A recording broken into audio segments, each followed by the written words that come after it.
à prix exceptionnel, jury exceptionnel. Le trophée de la voiture de l'année 2021 est décerné non pas par les équipes de l'Argus, mais par des confrères de la télévision, de la radio ou encore de la presse écrite, avec notamment des critères de sélection différents qu'on va découvrir tout de suite. Ils sont là, ces critères. Regardez, le prix, les coûts d'usage, les valeurs résiduelles, les prestations, l'agrément de conduite, la qualité, le confort, qualité environnementale, positionnement dans l'univers de concurrence. Et puis également, bien sûr, les voici, cette liste exhaustive de tous ceux qui ont participé pour juger. Laurence Perrault de Sud Radio, Jean-Michel Normand du Monde, Sébastien Jacquemart de La Voix du Nord, Eric Bilderman de l'Équipe, Adeline Després d'Autoroute Info, Denis Caro de Nice Matin, Christophe Bourou de RTL, Sylvain Ressé du Figaro, Jessica Popina de la chaîne Automoto, Nabil Bourassi de la Tribune, Serge Martin de France Inter, France Info, Laurent Baudin de l'Alsace et Bertrand Belois, le chef des essais de l'Argus. Alors avant de remettre ce tout dernier prix, on va retrouver toutes les voitures qui ont remporté un prix lors de cette 28e édition. Regardez, les voici, les candidats. Sont donc nommés la Dacia Sandero, le Ford Puma, le Peugeot i2008, la Seat Leon et la Volkswagen ID3. Et tout de suite, le podium. À la 3e place, on retrouve le Peugeot i2008. Juste devant lui, sur la 2e marche de ce podium, on retrouve le Ford Puma. Tout de suite, le gagnant.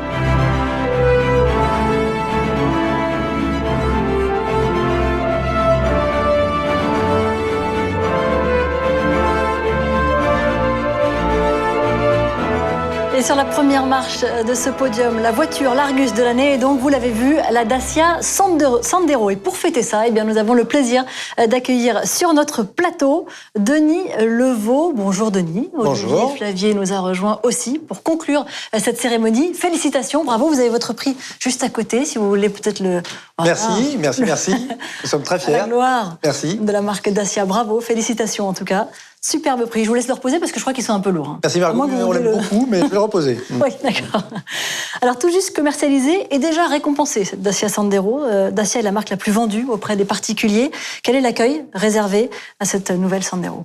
Alors, il est vrai que Dacia est une marque finalement de plus en plus populaire en France. En 2020, Dacia est dans le top 5 des ventes, dans le top 3 des ventes à particuliers, et Sandero est la voiture phare en termes de voiture populaire. Sandero est la voiture la plus vendue à particulier en France depuis 5 ans. Depuis 5 ans, il y a 600 000 Rien que ça. Sandero immatriculés en France, et l'année dernière, elle était numéro 1 des ventes à particulier dans 58 départements français.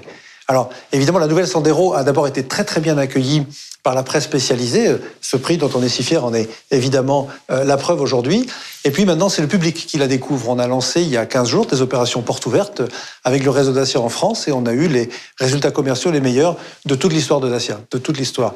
C'est important pour nous parce que cette voiture, c'est le renouveau de Dacia, c'est la nouvelle plateforme qu'on appelle la CMF-B, qui apporte des possibilités tout à fait nouvelles et inédites chez Dacia. C'est une des voitures qui sont plus grandes en termes d'habitabilité, les rayons au genou.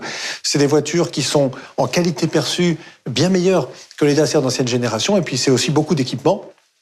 Je citerai par exemple une toute nouvelle génération de multimédia sur la voiture, et bien sûr EcoG, à notre GPL, qui arrive maintenant à 40% des commandes en France. Et puis, pour nous, en tout cas, c'est ce qu'on essaie de faire. Je pense que on arrive à montrer par l'attractivité du design que quelque part, essentiel, ça peut rimer avec attractif.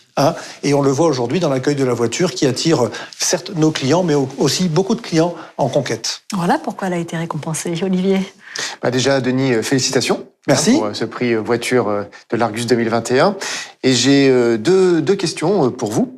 La première, c'est, il y a quelques jours, vous avez présenté un nouveau plan stratégique avec Luca De Meo.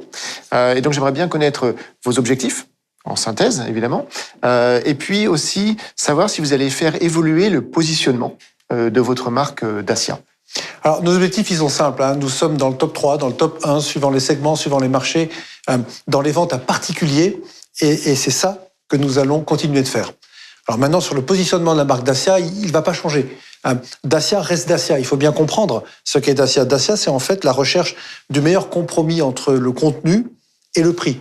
Si vous voulez, d'une certaine manière, c'est définir ce qui est vraiment essentiel dans l'automobile. Et quand on arrive à faire ça, on crée finalement l'objet malin, l'achat malin. Quelque part, Dacia est et va rester une marque simple, une marque quelque part, une marque honnête.